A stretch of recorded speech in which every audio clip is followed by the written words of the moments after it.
Welcome to Just a Thought. I'm Brian Crispell. You know, for all people in this world, whether believers or unbelievers, difficulties are part of the reality of life. It's just the way life goes. Every day is not perfect. Very few days are perfect. It's not a question of do we have difficulties. It's a question of what do we do with those.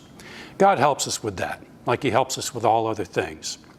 We find the classic example, perhaps, of great difficulties in the book of Genesis.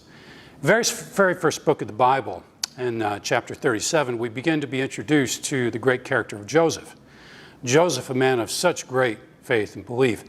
Joseph, who was favored by his father Joseph. Even the most casual Bible readers knows about Joseph in the coat of many colors.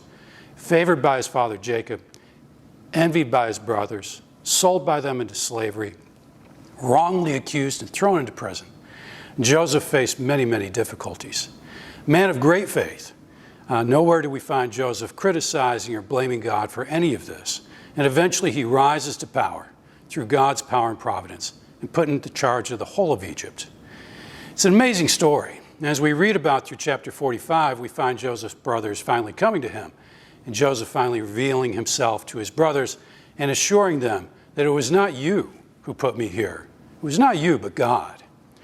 And he made the statement just previous that I am here to keep you alive through God's deliverance. It's nothing that Joseph himself innately could do. It was all God's power and God's providence. We can be sure that likely Joseph knew nothing of his future as he lay in a well, abandoned by his brothers. He knew nothing of how he was going to control and help those in other places around the world, and through the sale of grain, keep them alive. He knew nothing of that as he sat in a jail.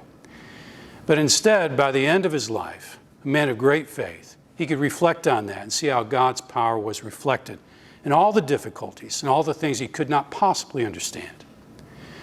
We're not Joseph. Not one of us is likely going to control all of Egypt.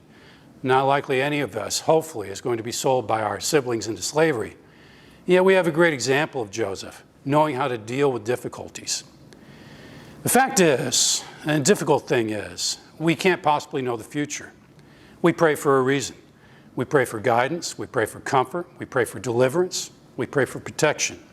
We pray to thank God for all that He's done for us.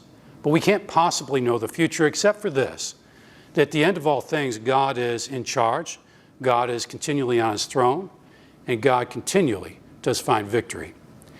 And so we take great confidence in that. And yet it doesn't do away with the difficulties in life.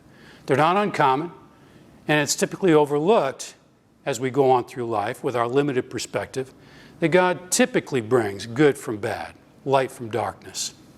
You know, it's an interesting story, true story, that when the great John Wooden was deciding where to coach after he was successful at Indiana State for a couple of seasons as a young coach, in 1948, he was waiting for a probable offer from the University of Minnesota, which was his dream job. He wanted to go to Minneapolis. He wanted to coach in the Big Ten. And in 1948, he was assured that he was going to get a call one winter evening about 7 o'clock in the evening. So he waited for that call. He waited for that call and waited for that call. It never came.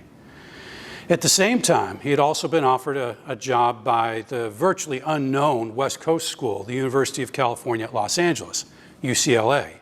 He waited for that call as well. He had told them, if I didn't hear from Minnesota, I will take your call at 7 o'clock. I will consider your offer. At 7 o'clock, the call never came from the University of Minnesota. It did come from UCLA.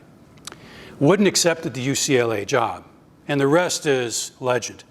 Wooden went on to win 10 national championships, including an astounding 7 in a row. He found out within hours of taking the UCLA job that the reason why the University of Minnesota had not called was because of a winter storm that had knocked down telephone lines. It didn't matter to Wooden. It didn't matter to him in the sense that he had given his word to UCLA, he kept his word and went west. It did matter to him that he was disappointed. It did matter to him that he went west to a virtually unknown school where he had almost no facilities to work with, working for the student body government president, not even the president of the college. He kept his word. And what came was something he could not have anticipated. What came was not just glory, but really, literally legend. We can't count on that. And like we are likely never going to rule over Egypt. Likely none of us is going to coach a basketball dynasty. But like Wooden, and even like Joseph, we can't possibly know the future. What we can know is this: God can bring great things out of seemingly difficult circumstances, and not seemingly, very difficult circumstances. Not one of us can know what the future may hold, but all of us can be assured that God brings great things from difficult things. God brings light from darkness. Who knows where our lives may take us? Who knows where things may develop for us in ways we never expected? The people that come into our lives, the situations that we're given to work good in with God's help. But we can look forward to that and have confidence in that. And that's just a thought today.